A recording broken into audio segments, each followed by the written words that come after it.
What's going on, YouTubers? It's the Natural Born Griller, and welcome everyone to Impact Wrestling Review, the show from August 30th, 2019.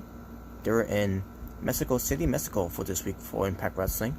Your commentators were Josh Matthews and Don Callis. So let's get right into the show here. Oh crap, my fault, folks. That's what happens when I don't put something in front of my phone to prevent signing off like that. Okay, just give me 1 moment. There we go. That should be good. That should. Okay, no, it's not. It's not heavy enough. Not strong enough. Okay, let me get this.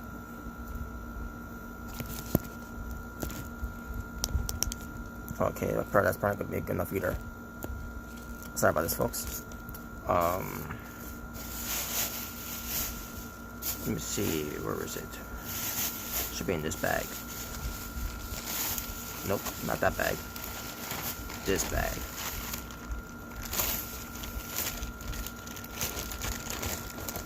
Okay, here we go.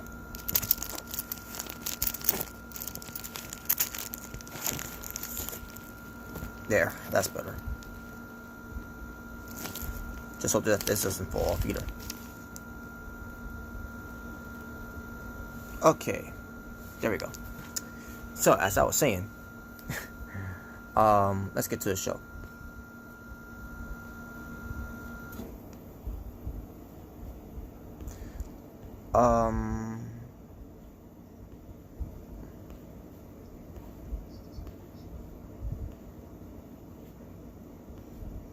Here we go.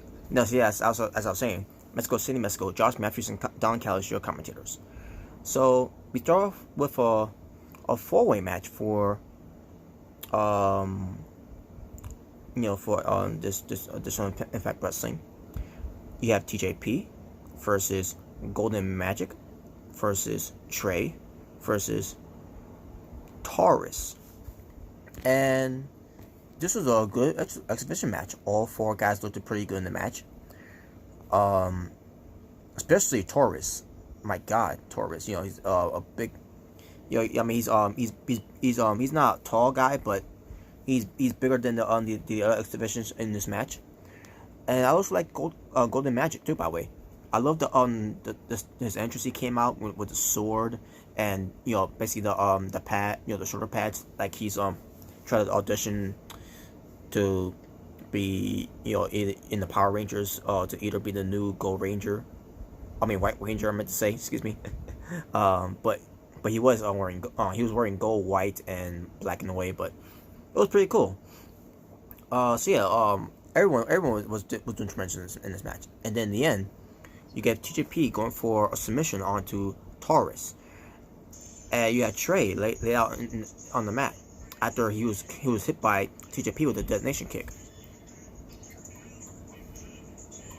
And that's when Taurus came in to get put in the submission by TJP. It was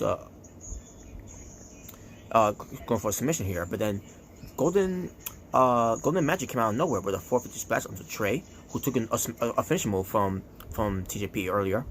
The detonation kick, if I could speak, the words out of my mouth. And Golden Magic gets to win. After the match, we get a stare down between TJP and Golden Magic. So I'm assuming that's gonna be the match we're gonna get down the line, for the next tapings of Impact Wrestling in Mexico City, Mexico, which I hope we do. We see in the match between these two. Then we go somewhere that I didn't like on the show. Kiera Hogan gets in the locker room.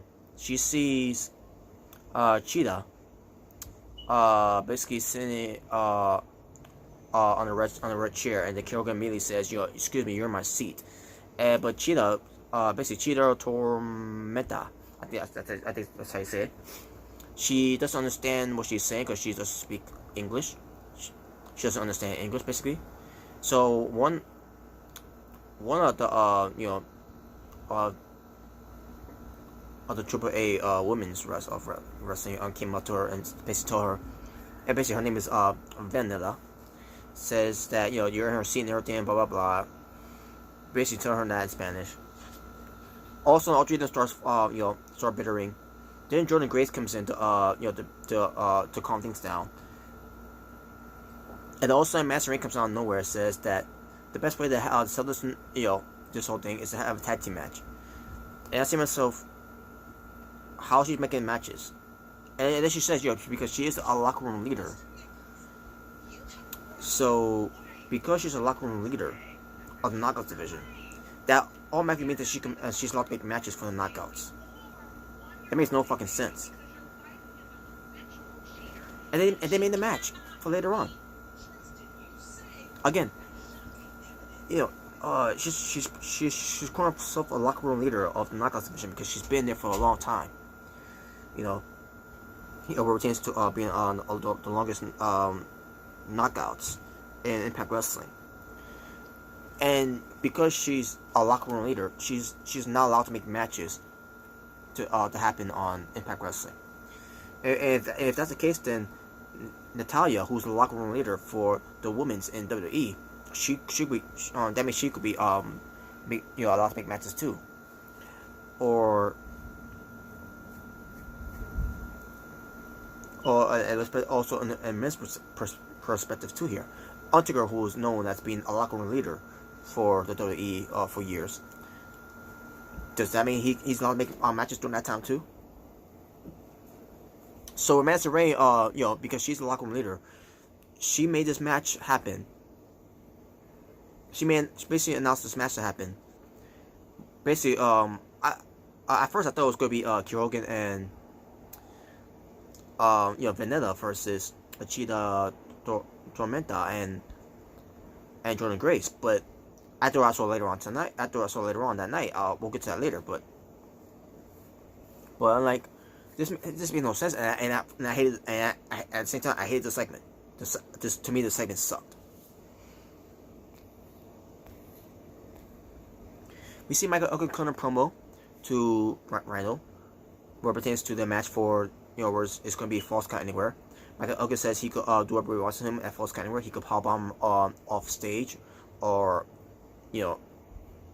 on the stage. Basically any way he can to try to put Rhino into a hospital. And we'll get to that main event later on between Michael Elgin and Rhino in the Falls Count Anywhere match. We get the Rascals, Dez and Wentz versus Rich Swann and Willie Mack in a good tag team match. I thought it was a pretty good tag team match. That was booked very well done. And in the end, it was Willie Mack and Rich Swann getting the win. So the end of the match was here, Rich Swann. He tackles Dez in the corner as Willie Mack follows it up with a 6-star frog splash and gets the win on the Rascals. After the match, all four men embraced by hugging and putting themselves over, and they're showcasing their even though they were opponents, but at the end of the day, after their battles, they're good friends, and that's what they showcased there. We get to see Ken Shamrock, the world's most dangerous man, being basically addressing Moose from his house. So Ken Shamrock talks about his reigning career and the championships that he has won, both in wrestling and in MMA. He goes on to say that Moose it's just an attention whore. Actually, it was actually Moose. We're to him being interviewed, but I'll get to him later. But basically, saying that Ken Shamrock was saying that Moose was getting the attention. Is just doing this for wants to be the center of all attention. And he says that he'll be there on Las Vegas, Nevada, for the tapings. He didn't say the tapings though, but he said he's gonna be there on September 5th and 6th to call out Moose. So we're gonna probably see a match between these two somewhere down the line, basically on that date, basically. But yeah, we'll But yeah, I thought it was good though. I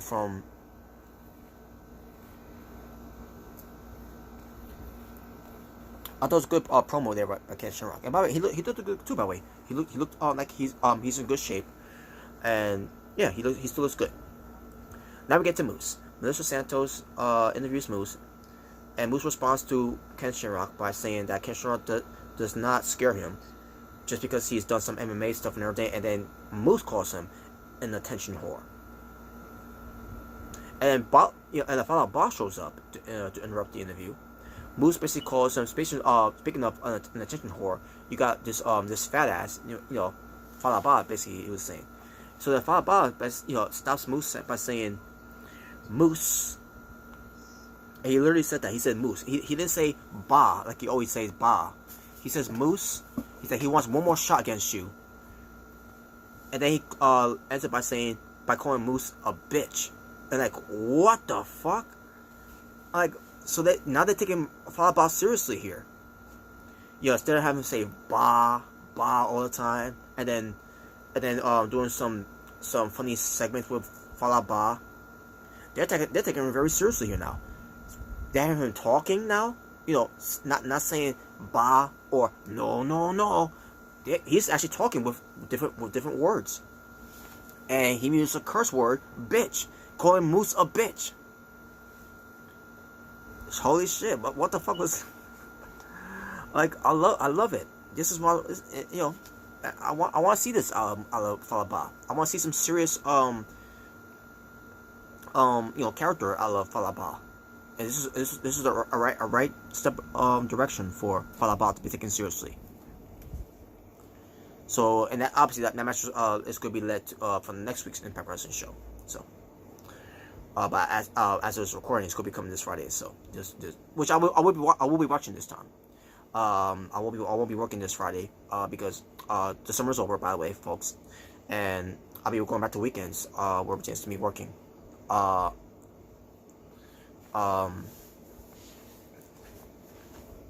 Because it's a school day for, which means amusement parks will not be open on weekdays unless it's some type of holiday, like for example the Jewish holiday. But anyways, I digress. But back to this. Also, let me see.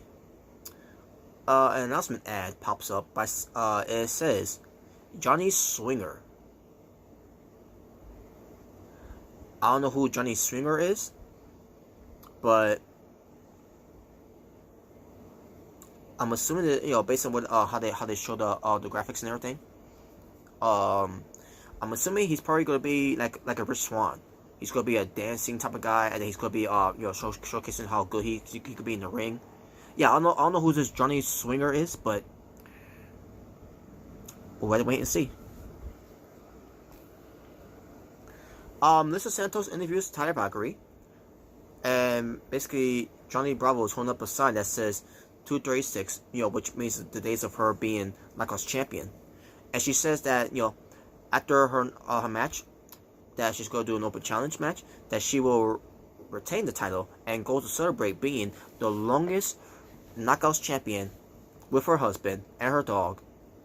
What pertains to her being the longest reigning Knockouts champion in Impact Wrestling history. And we'll get that match. I think it's next, right? Actually, not yet. We get to the Deaners compound where the Deaners got the Death Hit Squad, doing hard work what pertains to riding horses, washing stuff. I guess I can't remember if they were washing anything, but I noticed that Gama Singh was the one being resilient in this comedy. I mean next to Rohit Rajul, but Gama Singh was riding the horse behind. I mean he was riding the horse, but not in the right place basically, and he was wearing an overall, but he was wearing it backwards. So I guess he doesn't know how to wear an overall. Oh my god. But basically, yeah, he was riding the horse backwards. He doesn't know how to ride a horse. I'm assuming. We get to a point where Rohit Raju was talking to the horses, and Gama Singh heard him because it was supposed to be something funny about that. But Rohit Raju was having a good time though. He was having a good time wearing the overall. He was having a good time, doing the work and everything. He was having a good time riding the horse and talking to horses and all that. He was loving this. He was loving this. Gaman Singh and Raji Singh was the only guys that didn't enjoy doing this work with the at the Deaner's compound.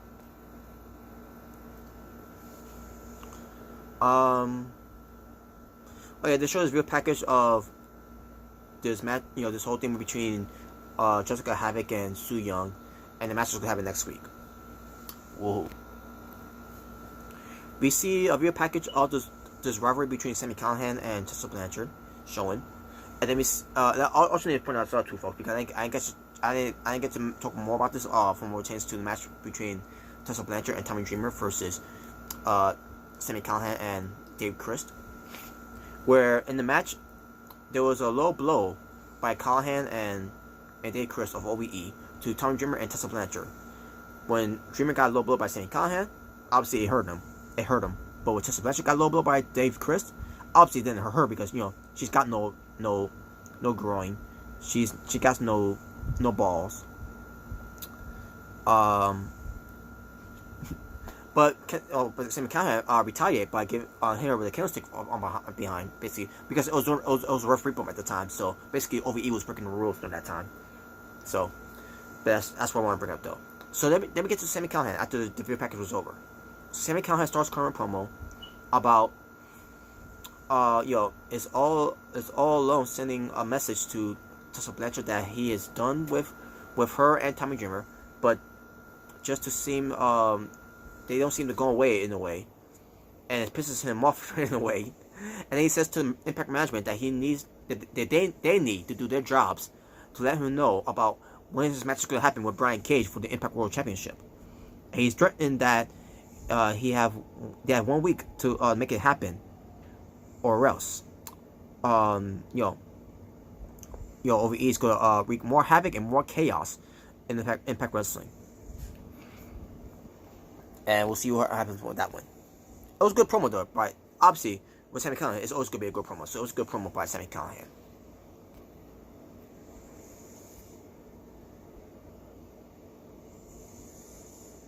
Alright, so now we get to the Knockouts Championship match between the Knockouts Champion Ty Valkyrie, being accompanied by Johnny Bravo, versus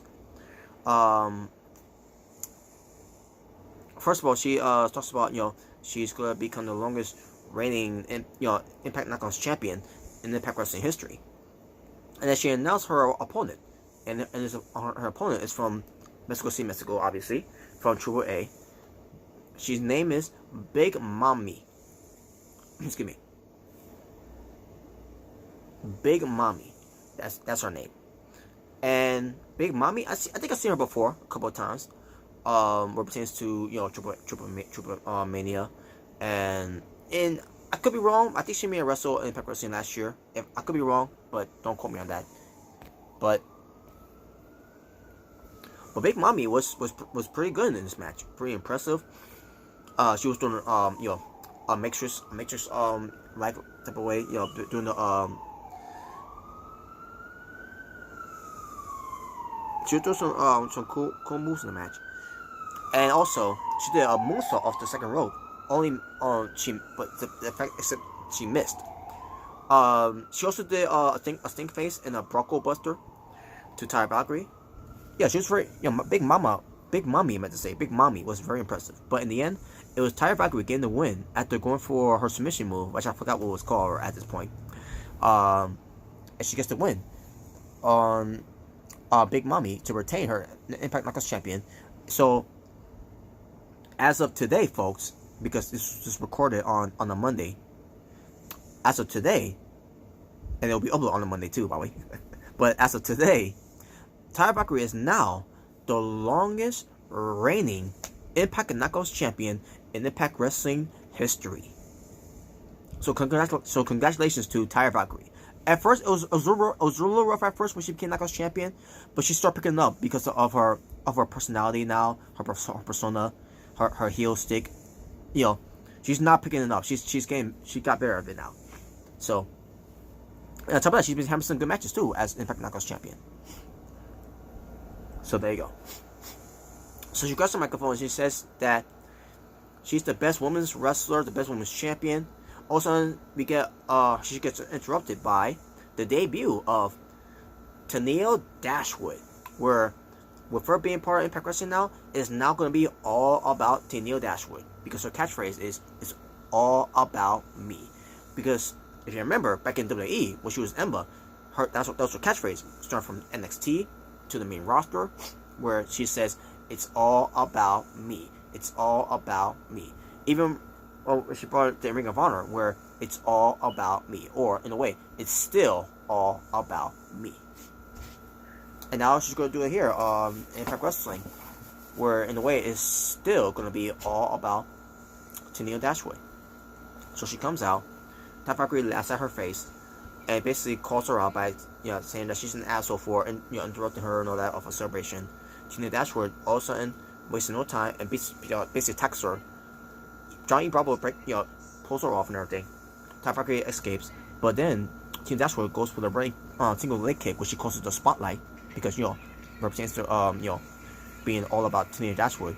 The spotlight is on her because it is all about Tenille Dashwood. And Tap Valkyrie was disgusted, and then also the title was left in the ring. Tenille Dashwood picks up the belt, and that means Tenille Dashwood wants a shot against Tap Valkyrie. But basically, the thing, Tenille Dashwood needs to win matches still on Impact Wrestling.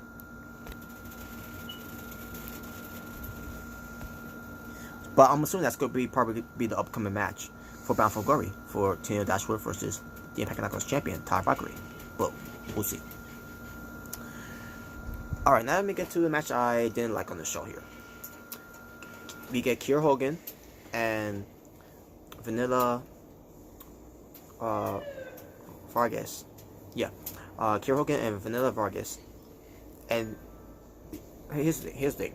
When I first saw Kiera Hogan coming out, I saw her being accompanied with Master Rain. I said, wait a minute. I thought this was gonna be a tag team match, and then I see Master Rain in a wrestling gear, and I said, what's going on here? And then Master Rain was waiting for was basically telling Vanilla Vargas to come out because she was taking too long. And I said to myself, okay, what's going on here? I thought this was supposed to be a tag team match. It still was, but Master Rain is out there just to be at in the corner of Kiera Hogan and Vanilla Vargas. Excuse me. As they go up against Jordan Grace and Chica Tormenta. So the match happens. Wasn't a fan of this match. I think it went about 3 minutes, and also Master Rain got involved. She attacked Jordan Grace. Referee calls for the bell. We get a brawl going on. All of a sudden, Rosemary comes out. The demon assassin. She comes out to the even odds. All of a sudden, we get announcement that it's now going to become a 6-women's tag team match. Like, what the fuck was the point of that?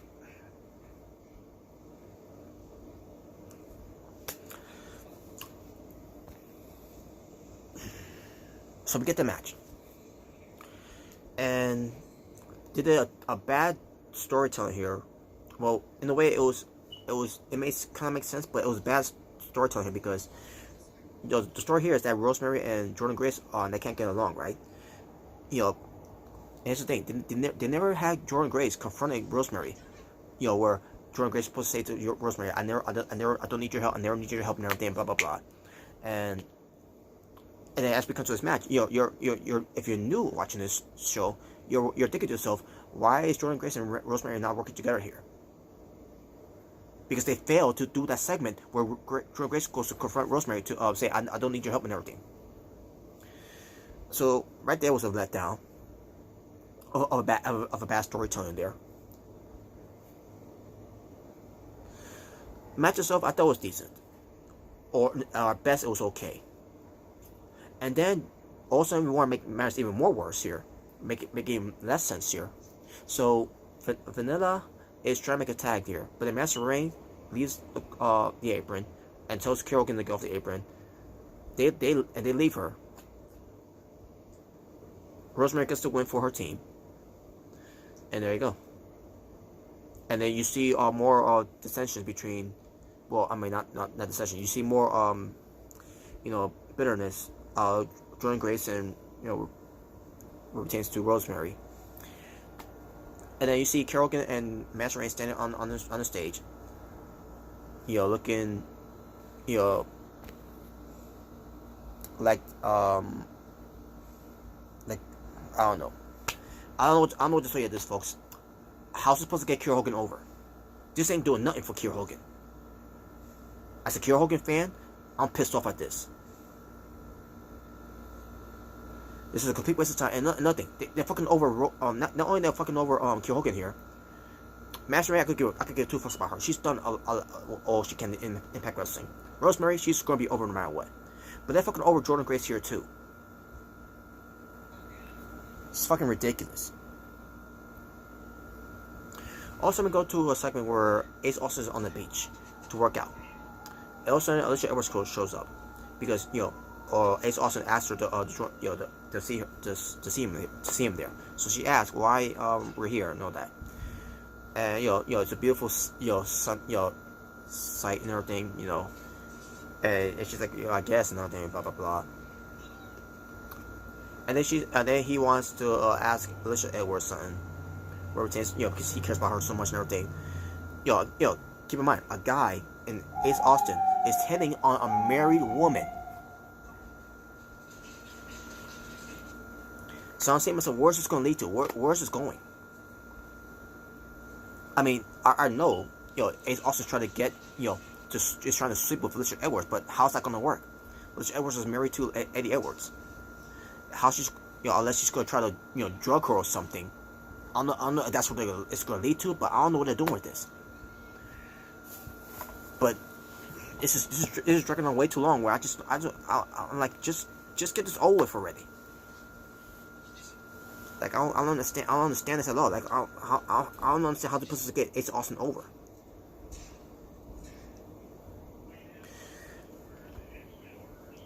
But also, he's gonna tell her something about, I guess he's gonna say I love you, or whatever. I don't know. But we couldn't find out because also these two robbers out of nowhere, they steal her, Alicia Edwards' purse and everything, right? Ace Austin goes after one of them. One of them start tossing at each other and all that. Like, so okay, it's obviously Ace Austin planned this robbery. So the question is, who are those two guys? I'll get to that later. So he gets the bag. All of a sudden, after he well, actually the bag was on the beach, basically, and basically the robbers went away because he obviously one guy in Ace Austin, small guy by the way, ends up taking the basically beating up two robbers in a way that are bigger than him. And all of a sudden he starts taking off his headband. He starts showing how basically doing a Baywatch type of thing that he was doing. Like, what the fuck is this? I expect WWE to do this type of shit, but Impact Wrestling? What the fuck's wrong with y'all? So all of a sudden, he gives her the her bag back, purse, whatever, and she thanks him, blah blah blah, and she says she's gotta go, and then after the commercial break, it was revealed that it was Reno scum that was the robbers. Garbage.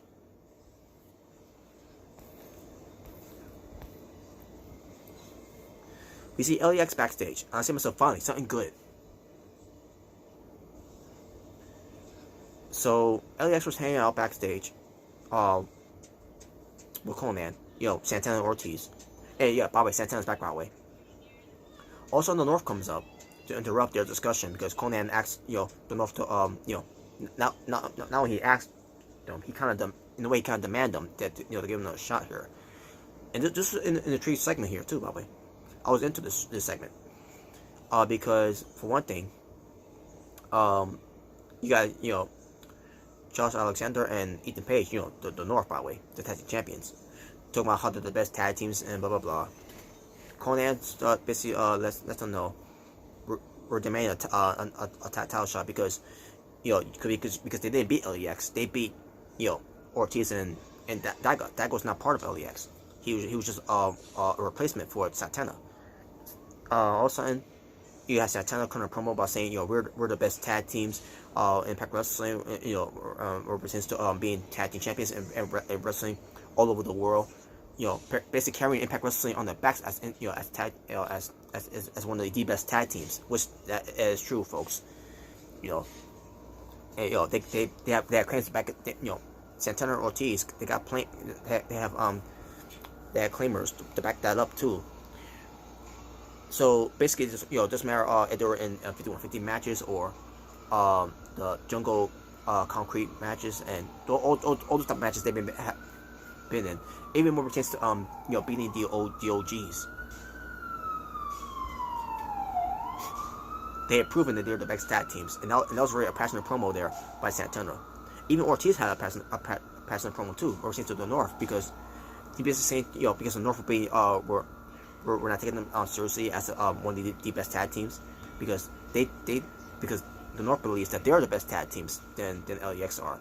So Ortiz was basically cutting a promo to them, just saying to them, I'm sick of you guys thinking you're the best tag teams. Well, if you guys can be the best tag teams, then if and basically saying you're not gonna give us another shot. Well, how about this? You could give us another shot, because if you could if you can beat us, then we're gone, we're done. We're out of Impact Wrestling, and basically this leads to a career versus title match. And folks, spoiler, because if you've seen, well, actually, I'm not gonna do that yet. I'm not gonna do that. Forget what I just said there.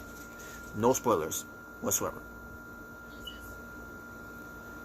The North versus LEX for the Impact World Tag Team Championships.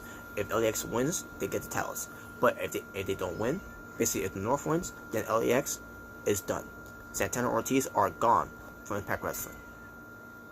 That means their careers in Impact Wrestling will be over.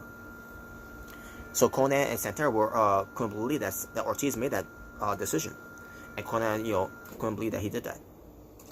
But at the same time, Konnan couldn't believe Ortiz keeps doing that every time. So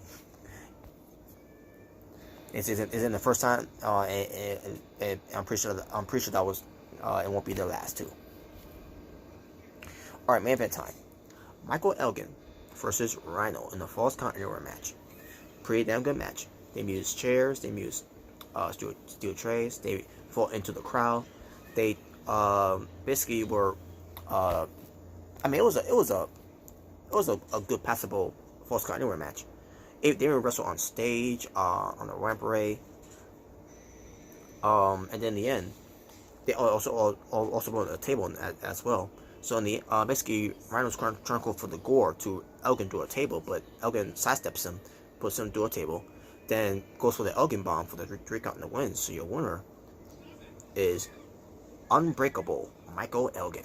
He defeated the War Machine, Rhino. And there you go. That was the main event, and basically Michael Elgin. That means was this lead for Michael Elgin next? I don't know, but I'm assuming he's going to be becoming the new number one contender after when we find out what's whole thing with Brian Cage situation with because he got to face Tammy Calhoun for his Impact World Championship time. I meant to say, excuse me. But yeah, there you go, folks. So again, for pertains to Impact Wrestling this coming Friday, LEX will take on the North, career versus title match. Sammy Calhoun wants an answer for Impact Management. If Brian Cage is going to be make it clear. And where is he? Once he's going to get that title shot against Brian Cage. Also, Su Yung versus Jessica Havoc. And whatever type of match they're going to be having, I don't know. And plus many more. We'll find out more about this whole thing. Oh yeah, Moose versus Fall Out 2. I think that's we're getting that too as well. But there you go, folks. That was Impact Wrestling. The show from August 30th, 2019. It sounds like I said 2019. I'll be there during that time. I mean before that time, I have to say. But anyways, talking about wrestling for Impact Wrestling. Let me see.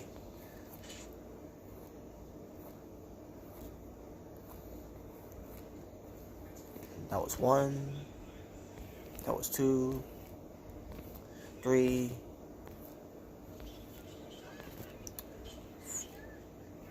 4, 5, because one match was ended by disqualification. A new match was made. where 6 women, 6 knockouts tag team match. So stupid. 5 matches, and my overall rating for the show. The show itself, it was a passable, decent show. So I'm gonna go 6 out of 10. With that being said, thank you all for watching. For It's a Natural Born Thriller, saying peace on the streets for this Impact Wrestling review. For the next time we'll return to Impact Wrestling review, I'm out. Take care.